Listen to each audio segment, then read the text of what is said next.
Bienvenue, c'est agréable de vous avoir ici aujourd'hui. Aujourd'hui, je vais partager avec vous votre super pouvoir pour bannir tout le stress et atteindre une concentration laser qui vous aidera à accomplir tout ce que vous voulez dans votre vie. Pour y parvenir, nous devons poser les bases. Les avantages de cette réunion sont nombreux. Le titre de cette série de réunions du lundi est Relaxez-vous dans l'harmonie, ce qui résume parfaitement les avantages globaux.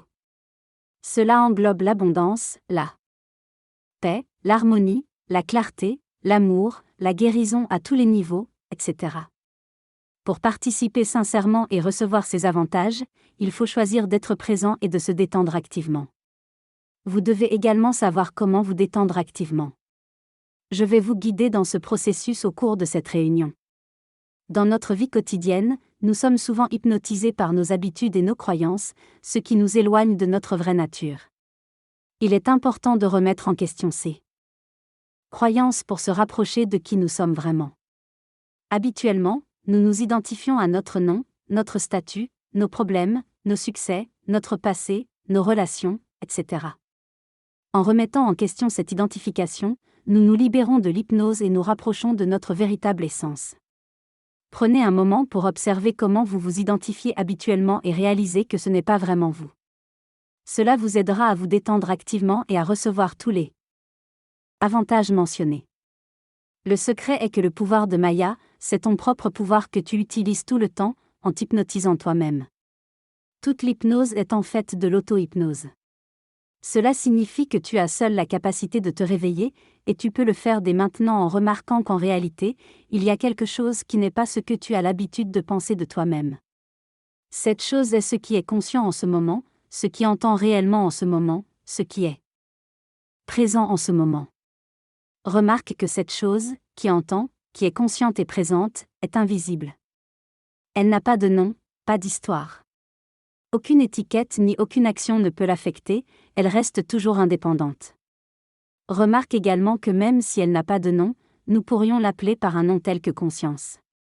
Ce n'est pas seulement le nom, mais ce que le nom désigne. Cette chose vers laquelle il pointe est invisible, intangible, mais indéniable, car elle est à la base de tout. Parfois, tu te couches, fermes les yeux, tu t'endors et tu rêves. Tu peux le rappeler maintenant. Les rêves sont comme une hypnose, tout comme tu es hypnotisé maintenant à croire que tu es quelque chose, un personnage, une histoire, une situation, des problèmes, des accomplissements, des circonstances, etc. Cela continue tant que le rêve continue, puis le rêve se termine et tu te réveilles et tu réalises que ce n'était qu'un rêve.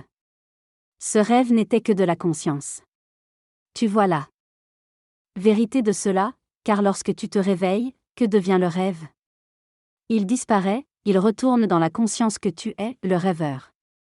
Tu peux voir que le rêveur et le rêve étaient toujours un, le rêve n'était jamais quelque chose d'indépendant, il était toujours un avec le rêveur.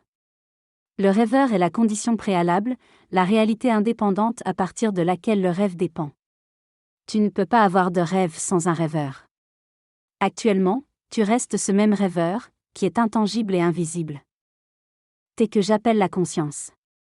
Remarque que c'est vrai, tout cela se passe dans ta conscience, dans ce que tu es en tant que rêveur, celui qui perçoit, celui qui est conscient. Remarque que le vrai toi, cet être indépendant, cette conscience, ce rêveur, est invisible et intangible.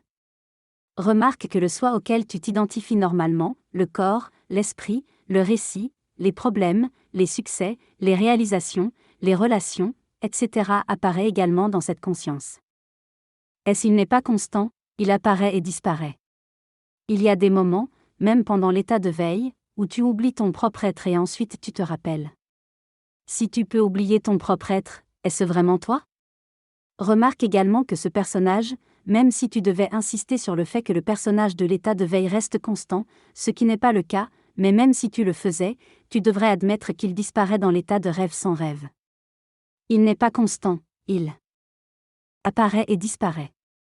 Toi, en tant qu'être de conscience forme, conscience invisible, conscience présente, tu es la seule chose constante. Tout cela apparaît et disparaît en toi.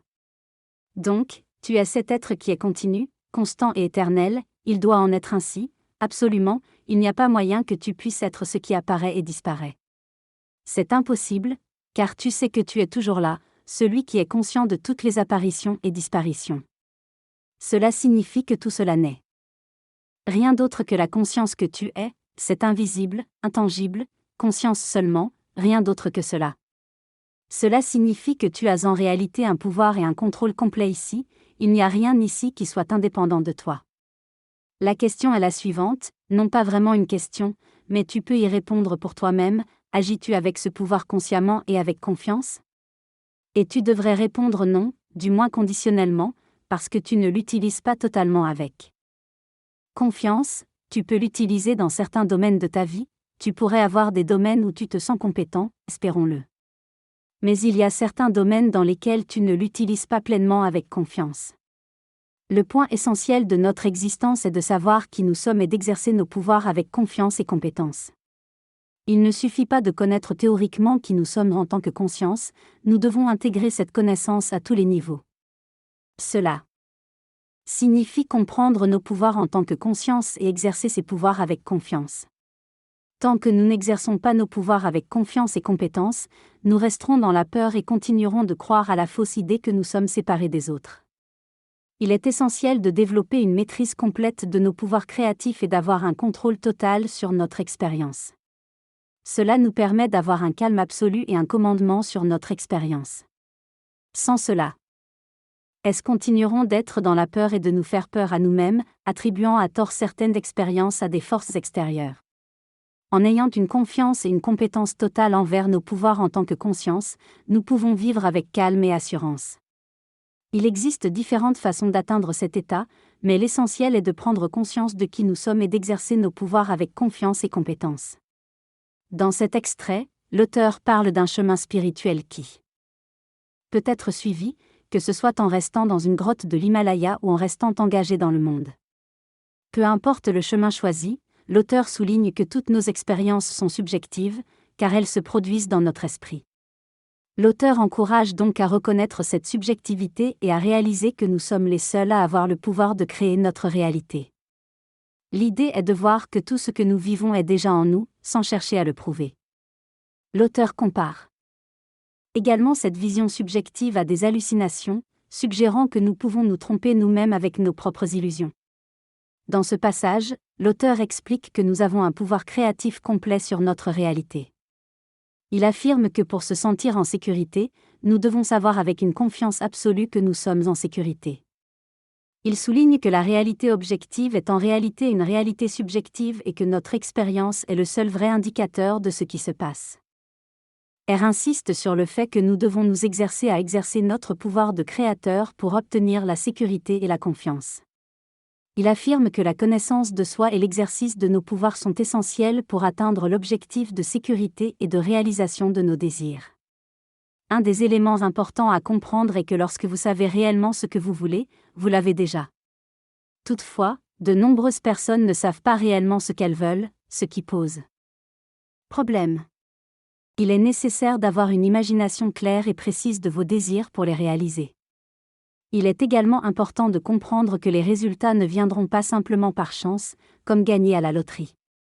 Les statistiques montrent d'ailleurs que la plupart des gagnants de loterie se retrouvent finalement en pire situation qu'auparavant. Pour réussir, il faut donc appliquer de manière constante et persévérante les enseignements qui mènent aux résultats souhaités. Ne pas attendre que cela se produise miraculeusement, mais travailler pour l'obtenir. Dans cet extrait, l'auteur encourage le lecteur à créer sa propre chance en appliquant de manière constante les enseignements qui lui sont présentés. Il insiste sur le fait que mélanger différentes méthodes diluera les résultats. L'auteur explique ensuite que le super pouvoir du lecteur est son attention et son intention, et les encourage à se focaliser sur l'unité et la conscience illimitée pour atteindre la relaxation et la réalisation de leurs objectifs. Il souligne également l'importance de la persistance et de la sincérité dans la pratique de ces enseignements. En résumé, l'auteur encourage le lecteur à choisir et à s'engager pleinement dans une seule méthode et à se concentrer sur l'unité et la conscience illimitée pour atteindre leurs objectifs. Pour qu'il y ait la nuit, il doit y avoir le jour. Pour qu'il y ait le haut, il doit y avoir le bas. Rien ne peut exister sans son opposé, c'est une loi universelle de la polarité.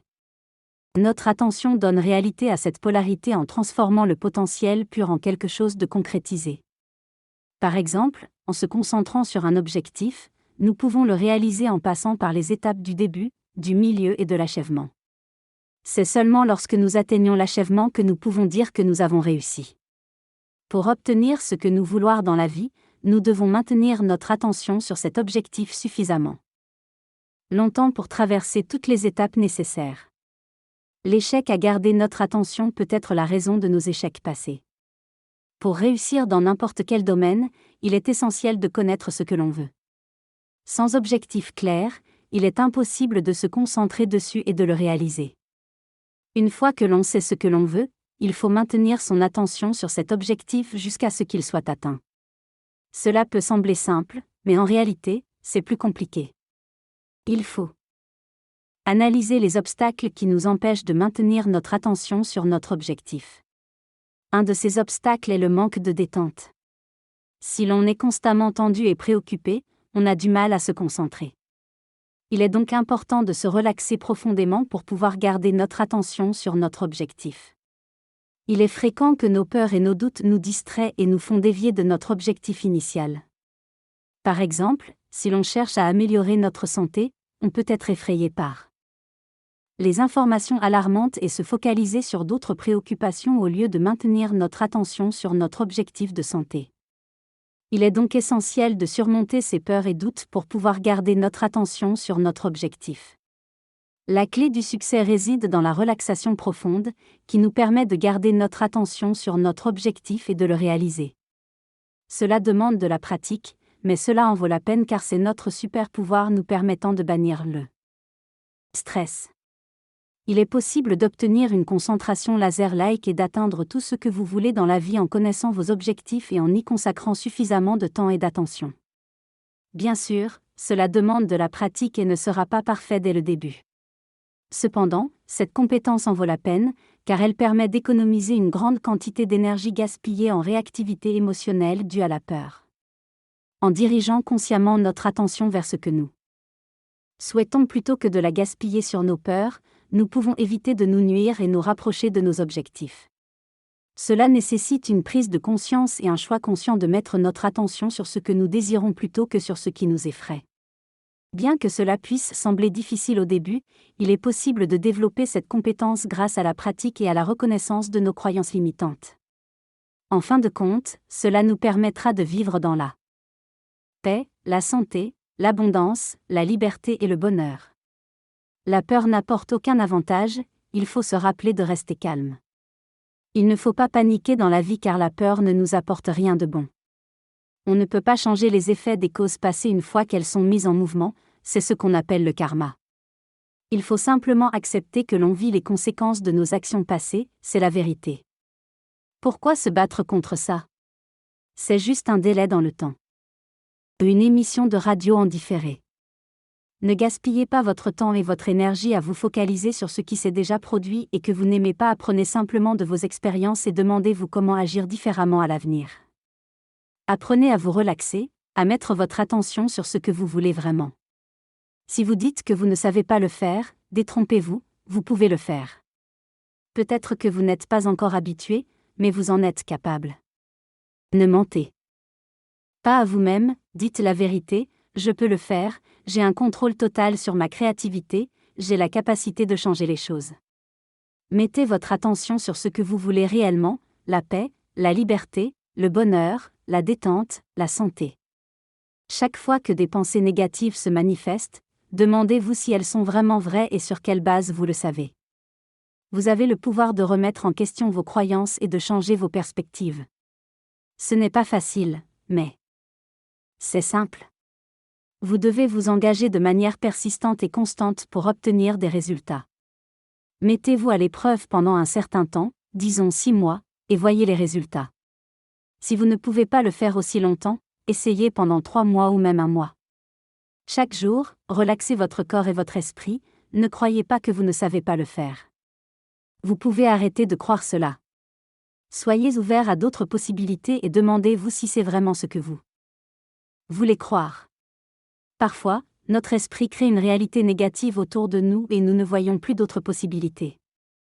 Prenez du recul et remettez en question ce que vous pensez être vrai.